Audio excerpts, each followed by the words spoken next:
Bonjour tout le monde, bienvenue sur ma chaîne Ineria Guidance. On se retrouve dans cette nouvelle vidéo pour le tirage de vos énergies sentimentales pour la période du 15 au 30 septembre 2025. Cette guidance est pour les signes solaires, ascendants, lunaires et vénusiens et elle est pour les scorpions.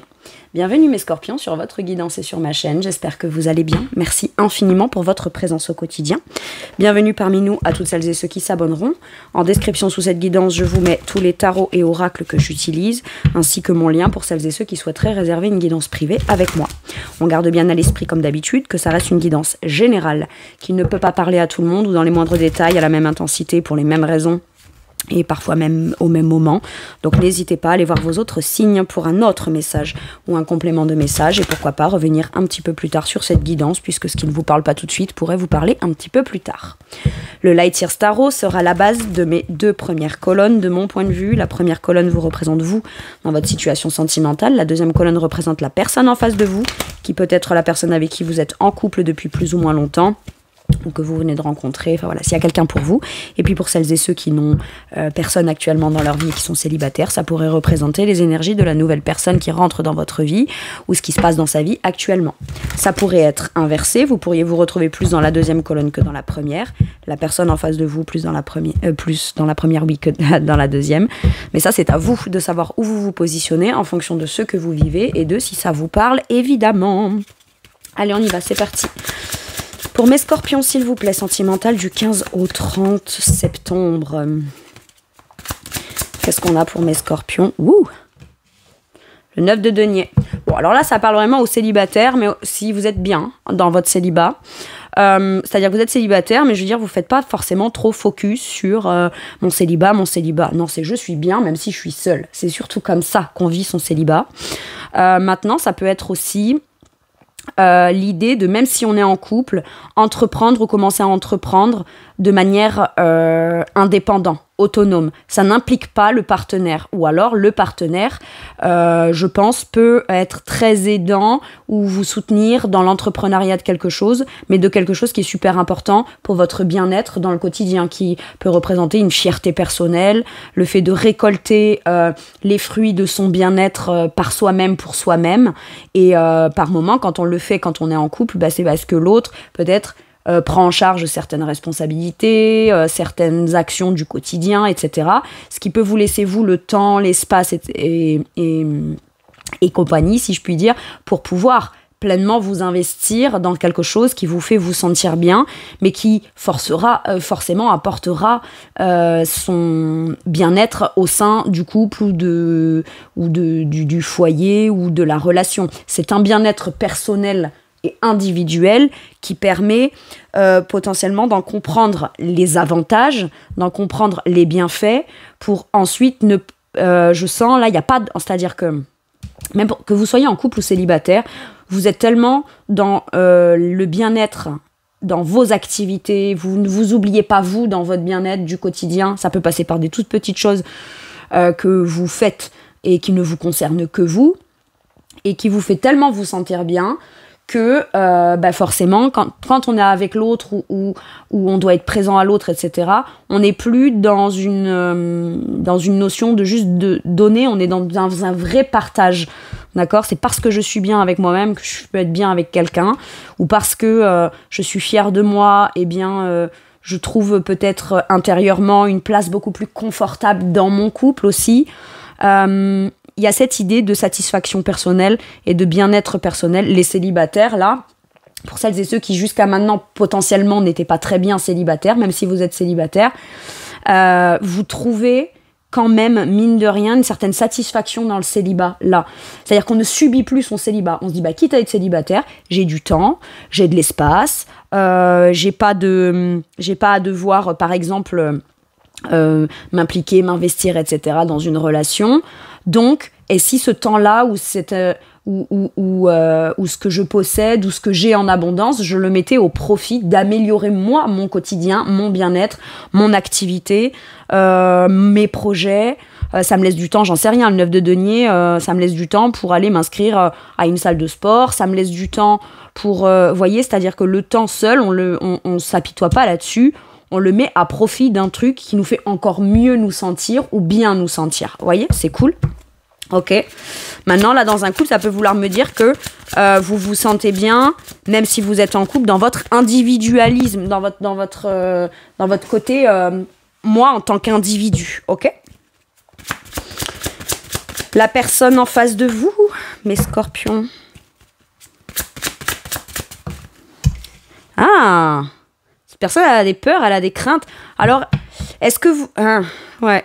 Est-ce que cette personne, elle n'a pas des angoisses de vous voir vous épanouir, ou la personne en face de vous n'a pas des blocages ou des peurs? Alors, c'est pas forcément j'ai peur pour moi parce que cette personne s'épanouit seule, avec ou sans moi, ou est plus préoccupée par ses occupations à lui ou à elle. Ça contribue à son bien-être, mais ça veut dire que peut-être, là, c'est le mental en fait. C'est les prisons mentales, c'est les blocages mentaux avec le 8 d'épée, c'est des peurs, c'est un sentiment de blocage. On fait focus sur un truc qui n'est pas forcément la réalité, mais ça peut être une obsession. On peut et à la fois le penser, pas être je dirais, dans un sentiment idéal avec certaines pensées, et on peut culpabiliser de penser certaines choses, comme par exemple, je sais pas, moi, vous entreprenez un truc qui vous fait méga plaisir, ou vous commencez à vous épanouir ou à récolter les fruits de votre travail, donc ça vous amène, ça peut être soit un travail sur soi pour son propre bien-être qui n'implique pas l'autre, et quand on fait des trucs avec l'autre, c'est pas qu'on n'était pas bien, mais c'est qu'on se trouvait pas soi dans son bien-être, et le fait de commencer une activité indépendamment de l'autre, ça peut venir lui provoquer des peurs. Ça veut dire que peut-être il ou elle n'apprécie pas de faire des trucs avec moi, ou quand il ou elle est avec moi, c'est pas suffisant. Il lui fallait son truc à lui ou à elle pour pouvoir être bien. Donc ça veut dire qu'avec moi, on ne trouve pas son bien. Vous voyez, c'est pas forcément rationnel. Mais quand une pensée comme ça vient provoquer des blocages ou des peurs ou des choses comme ça, eh ben la personne, elle peut et à la fois se surprendre à le penser et en même temps culpabiliser de penser comme ça. Mais il peut y avoir quand même des peurs. Maintenant, si ce n'est pas ça et que vous êtes en couple, ça peut être vous voulez entreprendre quelque chose de manière indépendante, et cette personne elle a peur pour vous, ou elle se dit waouh, il ou elle se lance dans un truc autonome, mais c'est peut-être pas et si c'est pas sécurisant, et si alors ça commence d'abord par de l'épanouissement, on n'en récolte pas encore peut-être tout de suite le matériel, le financier, et peut-être qu'on a des peurs un peu entre guillemets irrationnelles sur comment est-ce qu'on va vivre financièrement, alors que l'autre priorise d'abord son épanouissement dans son activité plutôt que l'argent que ça va générer. Alors qu'en vrai, avec un 9 de pentacle, là, et puis ça peut être aussi, si cette personne, elle se lance de manière autonome, peut-être qu'elle va bosser plus que si elle était employée. Je vous donne un exemple, hein. Ou alors ça va prendre du temps, de la place, de l'espace et une implication. Et si cette personne est très impliquée dans son truc personnel, peut-être qu'elle aura moins de temps pour le foyer, peut-être qu'elle aura moins de temps pour moi, peut-être que, vous voyez, ça vient provoquer des peurs et des angoisses chez la personne en face, qui n'est pas liée à vous, mais peut-être liée à son propre passé, à sa propre expérience, comme par exemple, j'en sais rien, enfant, cette personne, elle a vu son père ou sa mère partir bosser comme un fou ou comme une folle, ça crée des tensions dans le couple de ses parents, et elle va, mine de rien, inconsciemment ou se rappeler de ce qu'elle vivait quand elle était enfant, ou voilà, et elle a peut-être peur que ça vienne provoquer la même chose, vous voyez. En tout cas, peu importe ce que c'est ses peurs et ses angoisses, mais cette personne peut avoir certains blocages ou certaines peurs, tout en culpabilisant de les avoir, du fait que vous vous épanouissiez. Peut-être que cette personne, elle, n'a pas trouvé son domaine qui l'épanouirait, ou elle a des peurs dans le fait d'entreprendre ou de se lancer dans une activité autonome, ou de changer de boulot dans un truc qui l'épanouirait plus. Parce que là, ça peut être, c'est pas forcément je suis auto-entrepreneur, 9 de denier, ça peut, c'est je travaille à mon compte, mais ça peut être aussi je change de boulot dans un truc qui m'épanouit beaucoup plus dans le quotidien. Et cette peur-là, et cette personne-là, elle a peut-être des peurs et des blocages dans l'idée de ou des appréhensions, ou se sentir comme illégitime, par exemple, de gagner sa vie au travers d'une activité où en plus on s'épanouit. Vous voyez, pour elle, c'est peut-être pas deux choses qui vont avec, parce que par expérience et habitude ou croyance, on lui a rabâché que t'aimes la peinture, t'aimes la danse ou t'aimes le chant, mais non, tu devras être dans tel métier ou tel métier pour avoir un salaire sûr, et à côté, ta passion, etc., ton hobby, tu peux pas en faire... Vous voyez, ça peut être des appréhensions et des peurs comme ça. Parce que on n'a pas été exploré dans la matière pour aller se rendre compte que la vérité qui a été inculquée, ou certaines peurs qu'on a, qu'elles soient qu'elles aient déjà eu vécu et eu un impact négatif par le passé, ben c'est parce que dans ce couple-là, dans cette vie-là, à ce moment-là, c'est comme ça que ça s'est passé, mais ça ne veut pas dire pour autant. Donc ça vient reprovoquer des peurs et des blocages ou des souvenirs un peu angoissants à ce niveau-là, mais ça ne veut pas dire pour autant que ce coup-ci, dans ce couple-là, à ce moment-là, dans l'époque dans laquelle on vit ou dans les opportunités qui se présentent, bah, ça puisse mal se passer, vous voyez. Là, j'ai un côté très concret, terre à terre, je me réalise, je fais tout pour y réussir et pour me sentir bien. Et là, j'ai un côté un peu, c'est difficile, dans l'esprit. Vous voyez, là, j'ai un côté un peu... très mental, très les peurs, les angoisses, alors que là j'ai le côté, même s'il y a des angoisses et des peurs, je vais entreprendre pour aller dépasser ça en fait finalement. C'est dans l'action et la réalisation de soi et le bien-être de soi qu'on est en train de vivre. C'est pas dans le fait d'envisager le pire ou d'avoir des peurs par rapport à ce qui pourrait mal se passer ou ce qui est bloquant, que là on est en train de vivre réellement ce qu'on est en train de vivre, voyez. Il y en a un qui est dans le réel et le concret et il y en a un autre qui est plus dans les peurs et les appréhensions. Ok. Quel est votre atout? Non, pardon. Je saute des étapes. Quel est ce qui vous challenge, qui peut être bloquant de manière consciente ou inconsciente? Le passé. Voilà, le 5 de coupe. Je préfère avoir des remords que des regrets. C'est-à-dire que oui, j'ai vécu ce que j'ai vécu émotionnellement, sentimentalement, ça ne m'empêchera pas d'être pleinement en conscience, bien avec moi-même, au travers d'activités personnelles, au travers de choses que je mets en place par moi-même pour moi-même. Le challenge, c'est peut-être aussi de se dire, allez, je me lance dans un truc qui m'épanouit, même si ça peut être, par exemple, j'ai vécu des choses difficiles sentimentalement dans le passé. Aujourd'hui, avec le temps, dans le célibat, etc., j'ai réinvesti mon propre quotidien, je me suis lancée dans des activités, j'ai entrepris des choses et j'y ai retrouvé une certaine forme de bien-être dans le quotidien. Maintenant, en tant que célibataire qui se sent bien, si je me lance dans une nouvelle relation, mine de rien, c'est à ce moment-là que peut-être certains souvenirs du passé reviennent, d'accord, dans l'idée de se projeter dans quelque chose de nouveau en tant que célibataire. Et votre plus grand challenge, c'est de vous dire... tu ne vas pas forcément devoir faire que des sacrifices en étant en couple, ou tu ne revivras pas forcément ce que tu vas vivre dans le passé parce que tu n'as pas vécu que de la peine, de la déception ou des choses difficiles. T'en as aussi appris des choses. Tu sais que par exemple, si tu vas en couple, ou que tu te mets en couple, ou que tu rencontres quelqu'un, ou que tu fais une démarche dans le but de rencontrer quelqu'un, d'accord, tu n'es pas en train de te mettre en position de « je vais forcément revivre un truc du passé ». Tu te mets en position de « allez, je retente le coup » et au travers de mes expériences du passé, je sais aussi comment me prioriser moi, même en étant en couple, pour que ça puisse fonctionner. Parce que ce qui m'a fait mal par le passé, c'est peut-être que j'avais plus d'activité, toutes mes activités ou mon quotidien étaient basés sur la personne en face, mes choix, mes décisions, je me frustrais, etc. Et là, comme j'ai réinvesti mon quotidien, mes activités, ce qui me plaît, ce que j'aime faire, ce que j'aime entreprendre, etc., ou parce que je me lance dans un truc qui me plaît, si je le fais pas, quelque part, je reviens en arrière dans tous les sacrifices que j'ai déjà eu fait pour d'autres personnes ou par le passé, émotionnellement, sentimentalement, et dans lequel je me suis sentie en échec. Là, je préfère avoir des remords plutôt que des regrets, en fait. Parce que même si il y a des choses qui viendront me montrer que tout ne va pas rouler comme sur des roulettes, j'ai l'expérience qui saura faire que je vais, moi, me reprioriser dans des choses, si blocage il vient y avoir, d'accord, je saurai comment... être bien chaque instant pour pouvoir faire comprendre à l'autre de quelle façon moi je fonctionne dans mon bien-être pour pouvoir être bien avec l'autre en fait. Effectivement, ça peut provoquer des peurs chez l'autre parce que pas habitué à être avec quelqu'un qui est bien par lui-même pour elle-même.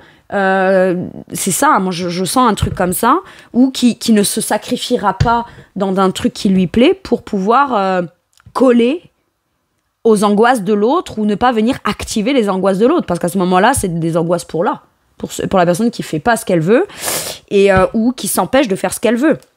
Maintenant, je pense que vous faites le deuil du passé ou le deuil de certaines idées ou peurs de déception émotionnelle liées à du passé pour entreprendre dans des choses qui vous font plaisir et qui vous font vous épanouir dans le présent. Ok.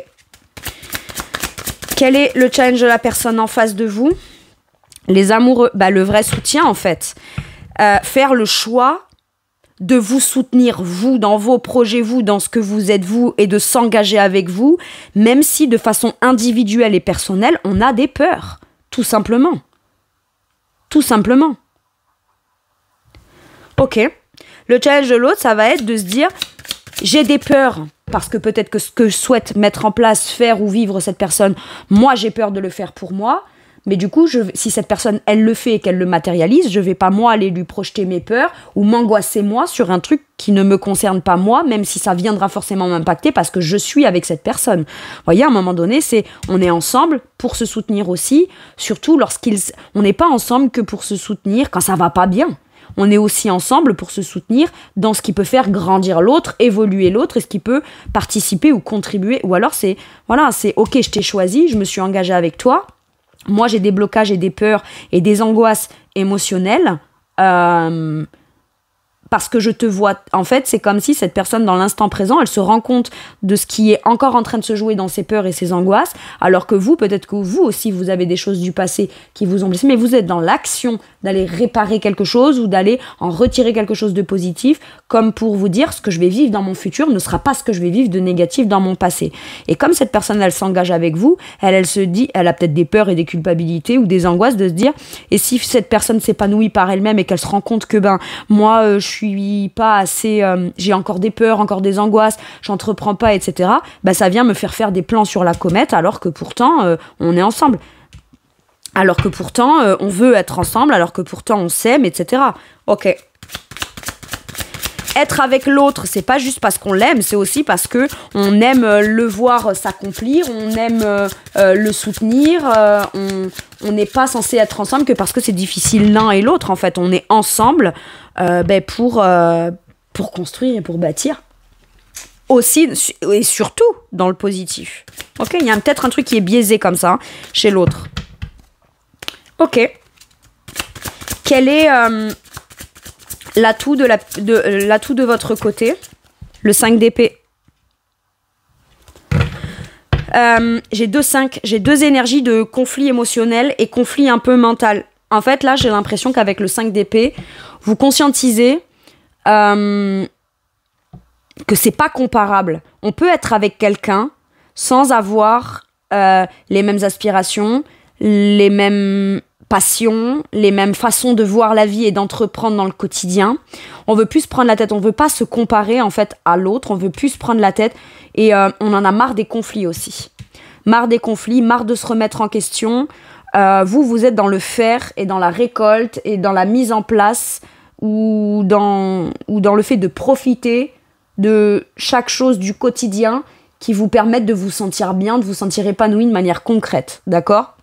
Vous décidez de n'accorder de l'intérêt qu'à ce que vous savez qui vient vous nourrir positivement dans le quotidien. Mais ça peut être aussi des moments qu'on partage peut-être moins nombreux avec l'autre personne. Par contre, on va prioriser la qualité à la quantité. Et en fait, on va arrêter d'essayer de se torturer l'esprit, de dire est-ce que je fais bien, est-ce que je fais pas bien, est-ce que j'ai tort, est-ce que je devrais, est-ce que c'est... Non. 5 d'épée, c'est j'arrête avec mon ego. Par contre, s'il faut que que je me dispute avec toi, parce qu'il peut y avoir des conflits. C'est pas dans le but de me disputer avec toi pour être en opposition, c'est te faire comprendre que tes peurs, tu les reportes sur moi et que les raisons de tes peurs et ce que moi je veux accomplir et les raisons de mes peurs et ce que toi t'accomplis ou tu ne réussis pas à accomplir, c'est pas comparable en fait. Là, il y a besoin peut-être de rentrer dans une certaine forme entre guillemets, d'image, d'ego dans la façon de s'exprimer avec l'autre pour que l'autre comprenne qu'elle est dans l'ego, qu'elle est dans les peurs, en fait. Ok. Et votre atout à vous, c'est votre capacité à réussir à faire comprendre à l'autre que quand on argumente, on n'est pas censé être contre l'autre, on est censé être ensemble. C'est ça. L'atout de la personne en face, le mental. Avec le page d'épée, il y a l'idée de conscientiser quelque chose de nouveau, quelque chose qu'on rumine, une prise de conscience de quelque chose. L'autre personne a la capacité de se rendre compte qu'elle est dans l'ego quand vous répondez de manière presque grotesque avec l'ego. Vous êtes presque... Je vous donne un exemple. Quand vous expliquez quelque chose à quelqu'un de manière très logique, très posée, très détaillée, la personne, elle n'arrive pas à voir les choses de façon objective. Par contre, quand elle est dans l'ego et qu'elle s'exprime vis-à-vis de vous, avec le mental quelque part, bah vous répondez presque avec ironie. C'est ça que je sens avec ce 5 d'épée là. Presque l'ironie. Vous grossissez le trait de son mental dans votre façon de lui répondre ou de s'exprimer vis-à-vis d'elle pour qu'elle comprenne qu'à ce moment-là, son mental lui joue des tours. Ok ? Maintenant, c'est quelqu'un qui est aussi, au travers de votre propre expérience concrète à vous, qui vous êtes vous de manière concrète, réussi à comprendre ou est interpellé par une nouvelle façon de penser ou une nouvelle façon de comprendre les choses. Et cette personne, du coup, ça lui fait... ce qu'elle réussit à comprendre au travers de vous, elle s'en rend compte de ce qui est bloquant pour elle. J'adore. Ok. Très bien. Par contre, cette personne, elle va communiquer. Elle va plus avoir peur de communiquer, elle va plus avoir... Alors vous, il y a peut-être aussi des choses que vous êtes en train de gérer dans la mise en place de quelque chose de personnel. D'accord ? Il y a peut-être des difficultés, il y a peut-être des conflits de ce côté, mais on veut mettre un terme au conflit. Il y a quelque chose qui n'est plus comparable dans votre esprit. Aujourd'hui, vous savez ce que vous voulez, c'est ce qui vous fait vous sentir épanoui. Vous, admettons, ça peut être un choix à faire entre deux personnes. Parce que là, le 5 d'épée, c'est je me prends la tête, la comparaison. Est-ce que vous comparez entre deux personnes ou est-ce que vous essayez de choisir entre deux personnes, mais le mental vous rattrape en permanence ? Ok ? On vous dit dans quelle situation ou dans quelle relation ou dans quel contexte, toi, tu te sentirais le plus épanoui, le plus fier de toi et le mieux dans l'instant présent, dans le côté, ok, à partir de maintenant, j'arrête de m'appauvrir et au contraire, je m'enrichis. Ça peut être ça. Et peut-être qu'en face de vous, c'est l'une des deux personnes ou l'énergie en face, ça peut être les deux personnes s'il y a deux personnes qui cherchent à venir communiquer pour clarifier quelque chose. Il y a des choix à faire, mais il faut arrêter de se prendre la tête. Ça peut être la personne avec qui vous êtes qui a des peurs et qui sent que vous déployez votre énergie plus personnellement que peut-être impliqué dans la relation, et peut-être que il y a peut-être quelqu'un aussi qui vous attend et qui a très très peur de se dire que jamais elle sera un choix pour vous. Mais bon, si c'est ça, de toute façon, quelqu'un ne doit pas être un choix. C'est pas choisir ça ou ça, c'est avec toi parce que c'est évident et puis c'est tout. Il n'y a même pas de choix à faire. Si on pense qu'il y a un choix à faire, c'est que la personne qui veut absolument être le choix, c'est qu'actuellement elle n'est pas choisie, donc elle ferait mieux peut-être de se choisir elle plutôt que d'attendre qu'on la choisisse. Il y a aussi de ça, hein, c'est tout à fait possible. En tout cas, je l'ai capté, donc il faut que j'en parle. Mais là, c'est ok, j'arrête d'investir du positif, du concret et de l'enrichissement là où ça me prend la tête, et je vais vers ce qui peut réellement être vécu en arrêtant des conflits, du mental et à toujours me remettre en question, etc. Là, tout, c'est que ça, on en est capable, hein, visiblement. Ok.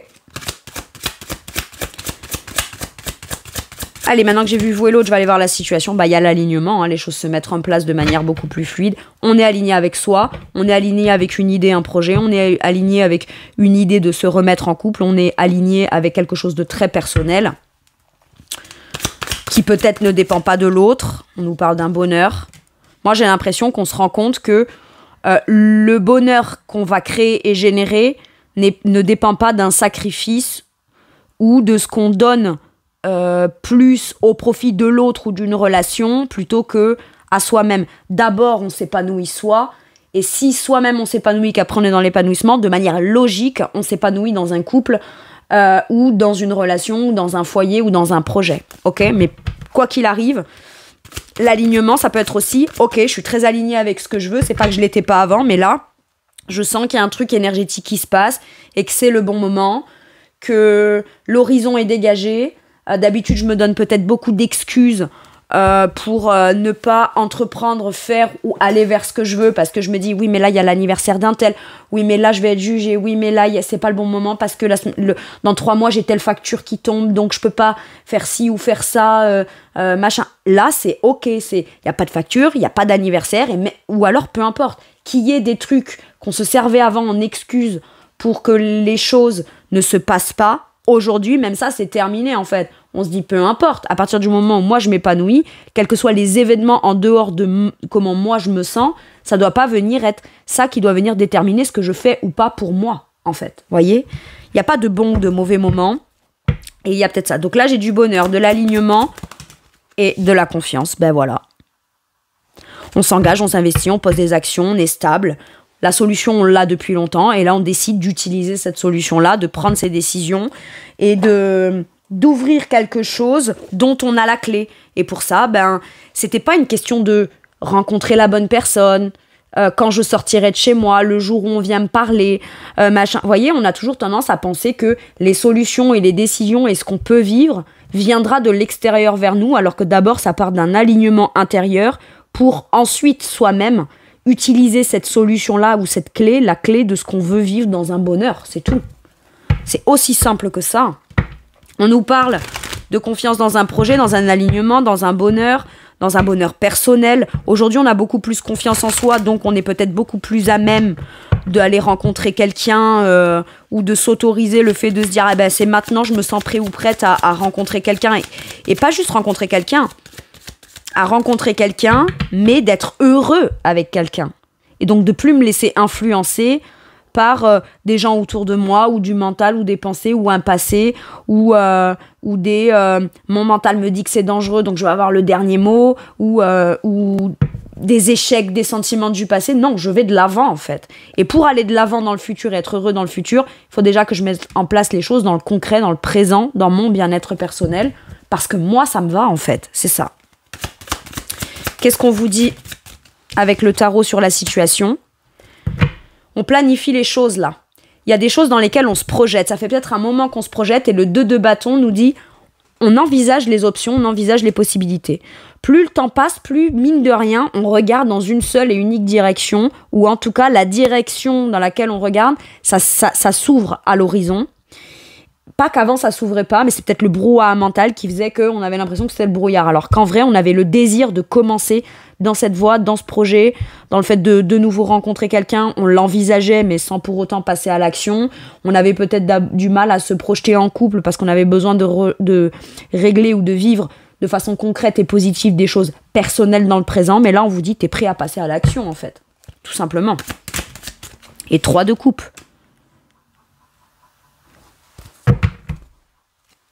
Ok. 3 de coupe nous parle de peut-être beaucoup plus sortir, beaucoup plus sociabiliser.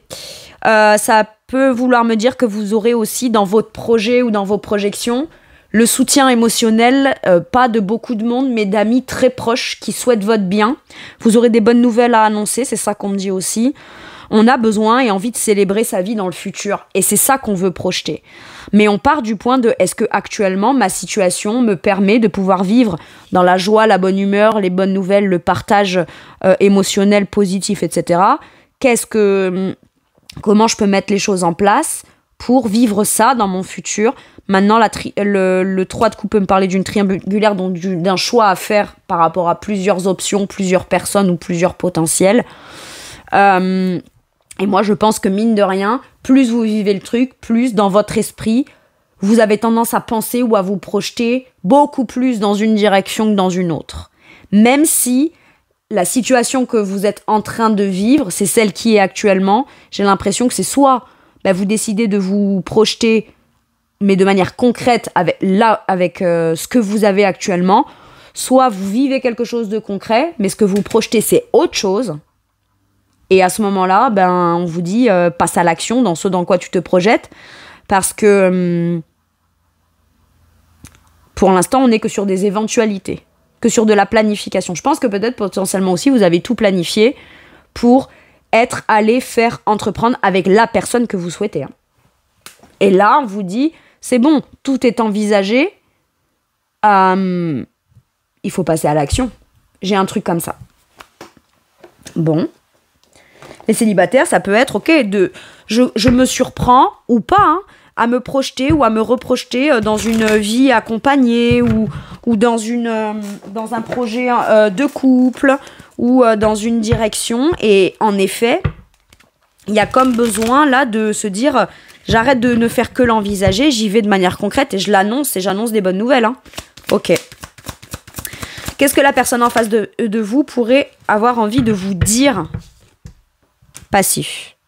Qu'elle, elle fera rien, ou qu'elle estime que peut-être vous êtes passif ou passive alors que vous voulez quelque chose. Ah, et le fait que vous entrepreniez de manière personnelle pour votre bien-être, elle peut culpabiliser de se dire waouh, il ou elle ne fait rien ou ne fait plus rien vis-à-vis de moi, je trouve ça égoïste. Et quelque part, de penser comme ça, c'est égoïste parce que ça voudrait dire que si l'autre s'occupe de lui ou d'elle ou de ses projets, eh ben c'est égoïste. Par contre, de se dire que cette personne, du coup, devrait peut-être moins s'investir en lui ou en elle pour être plus présent là parce que ça me provoque des peurs, ça, c'est pas de l'égoïsme, peut-être.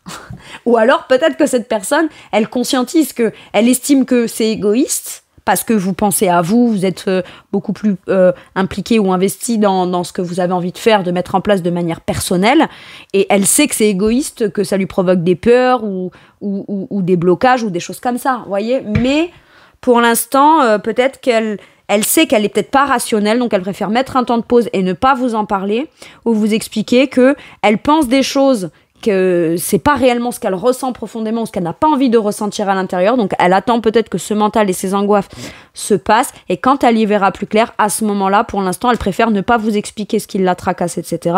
Elle préférera en parler un petit peu plus tard, peut-être quand elle aura l'esprit plus clair. Donc quand même, il y a du discernement.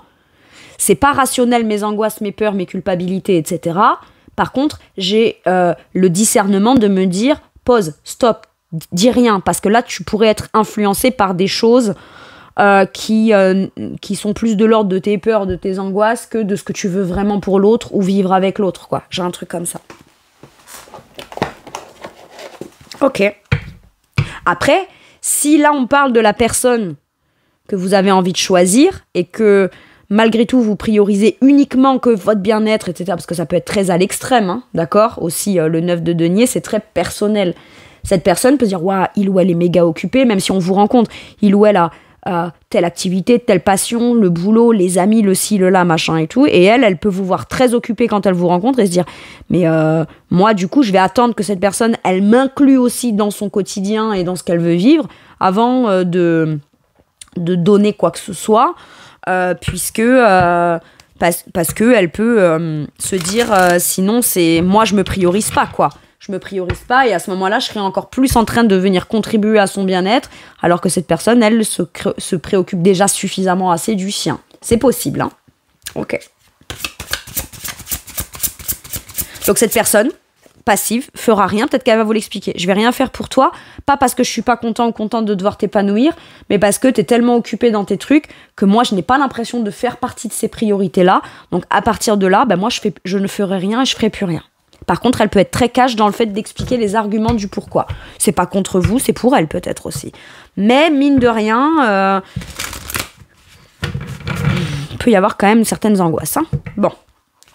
Ou du mental, ou des peurs, ou des blocages, je sais pas quoi. Allez, vous, sur quoi ça vous fait travailler de manière forte, cette relation ou votre domaine sentimental? L'angle de vue, vos projections, dans quoi vous projetez-vous? Vous regardez de quel côté à l'horizon? Quand vous regardez à l'horizon, vous voyez quoi? Vous voyez comment? Vous vous projetez comment? Qu'est-ce que vous regardez qui est à distance de vous? Et on vous dit, si tu ne fais que regarder, te projeter dans un truc que tu n'as pas, que tu ne vis pas maintenant, mais que pourtant t'observes au loin, peut-être qu'on te dit, t'es bien avec toi-même, t'as trouvé une certaine forme de satisfaction dans ton quotidien, mais partage aussi peut-être ta vision avec l'autre. Et si tu veux pas partager ta vision avec l'autre et que t'as un espèce de 5 d'épée en positif, hein. Pourquoi c'est positif là, le 5 d'épée? C'est parce que c'est... je me tracasse, je me remets en question, ça vient un peu il y a du mental, il y a un conflit interne. Mais c'est en fait, pourquoi c'est positif qu'il y ait un conflit interne? Parce que s'il y a conflit dans votre esprit, ça veut dire que peut-être vous n'osez pas regarder dans la direction dans laquelle vous avez vraiment envie d'aller. Je suis célibataire, je suis très bien, je sens que j'ai envie de rencontrer quelqu'un, mais je me force à ne pas regarder là parce que sinon, on a des croyances là.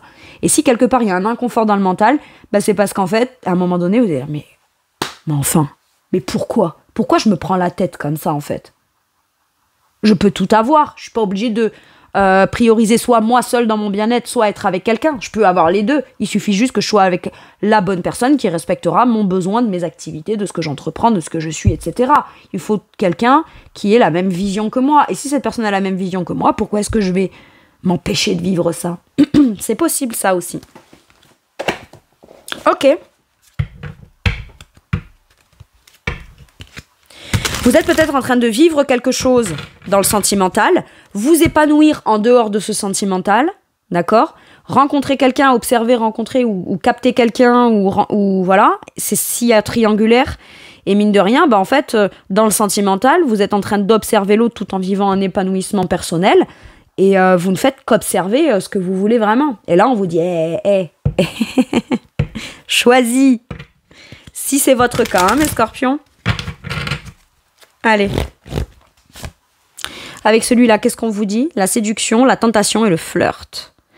Ouais, pour moi, il y en a certains et certaines, vous êtes tentés d'aller flirter. Peut-être qu'au départ, c'est pour mon bien-être personnel et être sûr que je suis pas en train de me déstabiliser dans mon quotidien ou dans un sacrifice de ce qui constitue mon bien-être au quotidien. Je vais d'abord, peut-être, si je repère quelqu'un ou si je craque sur quelqu'un ou si je remarque quelqu'un, dans un premier temps, me dire, ok, je suis tentée d'aller flirter, je suis tentée d'aller séduire quelqu'un, etc. Mais est-ce qu'on veut en rester que là ou est-ce qu'on veut aller plus loin? Si le simple fait qu'on est déjà, si on est séduit par quelqu'un et qu'on a besoin d'aller flirter ou quoi avec quelqu'un, c'est que peut-être on sent que cette personne, elle peut avoir un impact émotionnel positif pour plus tard. Arrêtez de vous prendre la tête, écoutez-vous intérieurement et si vous voulez séduire quelqu'un ou vous êtes très séduit ou tenté d'aller dans une direction où vous savez que c'est là où vous épanouirez, allez-y, hein. Allez-y. Peut-être aussi que vous êtes très impliqué ou investi dans un projet personnel qui vous épanouit, etc. Et comme vous êtes très occupé de votre côté dans un bien-être, vous ne remarquez pas que l'autre personne, elle n'ose pas vous parler, mais elle a des peurs et des angoisses. Vous êtes peut-être moins présent, moins dans la séduction, moins attentif ou attentionné. Et à ce moment-là, on vous dit, prête-y attention quand même. Si t'es avec quelqu'un que t'aimes et avec qui t'es bien, etc., cette personne, elle vous voit bien, donc elle n'ose pas peut-être vous exprimer certaines peurs ou frustrations ou quoi. Essayez-vous de vous rappeler que ça, c'est important pour aussi venir nourrir le couple dans le quotidien. Ok ? Allez, un dernier message ou un dernier conseil. Qu'est-ce qu'on vous dit? La justice, impeccable, on prend les bonnes décisions. En fait, on ne fait pas en fonction de ce qui a été de difficile, même si c'était la vérité, ou dans certaines projections difficiles qui pourraient être une vérité. Vous voyez, la justice, que ce soit les choses telles qu'elles sont sous le prisme des peurs ou de ce qui est extrêmement positif, tout est question d'équilibre. Je vais pas suridéaliser un truc, parce que sinon je pourrais prendre des décisions qui ne seraient pas si justes et équilibrées et impartiales que ça. Je vais pas non plus me laisser trop influencer par la part de vérité dans le sombre, dans les peurs, etc. Parce que il y a quand même une part de vérité là-dedans. C'est juste, en fonction du contexte, je vois les choses telles qu'elles sont. Maintenant, la justice peut être aussi une démarche officielle, une annonce officielle, un positionnement juste et équilibré que l'on prend, qu'on annonce là. Ok ? Mais c'est parce qu'on voit la situation telle qu'elle est et pas telle qu'elle aurait pu être ou telle qu'elle pourrait être, positive ou négative. Non, c'est je prends des décisions en fonction de ce qui est, point barre. Chaque instant. Allez, soyez impartial et objectif, défendez vos convictions, essayez de voir toutes les facettes d'une situation, vous gagnerez à être intègre. Moi, j'ai l'impression qu'on a envie d'être dans quelque chose, une prise de décision ou le fait d'acter officiellement quelque chose qui est beaucoup plus juste pour vous. En prenant en considération tout dans la situation. Ok. Et pas se laisser... Prendre en considération tout dans la situation, c'est faire des choix par rapport à ce qui peut être négatif. On prend des décisions en fonction, mais on les prend telles qu'elles sont, on les grossit pas, on les minimise pas. Si c'est dans l'aspect positif, c'est exactement pareil. Mais c'est pas... Je prends tout en considération, mais je décide d'écouter qu'une partie, donc de ne pas décider en fonction de ce qui est juste pour moi, en me laissant plus influencer par un côté que d'autre. Non, je vais prendre tout en considération et je prendrai chacune des décisions en conséquence de ce qui peut être dans le bon comme dans le moins bon, mais à ce moment-là, je suis beaucoup plus dans l'équilibre de ce que je sais que je veux vivre et de ce que je veux décider. Tout simplement. Voilà mes scorpions, c'est tout pour moi pour cette guidance. Je vous remercie de m'avoir écouté, je vous fais tout plein De gros bisous, prenez bien soin de vous et à bientôt pour une nouvelle guidance. Merci, au revoir.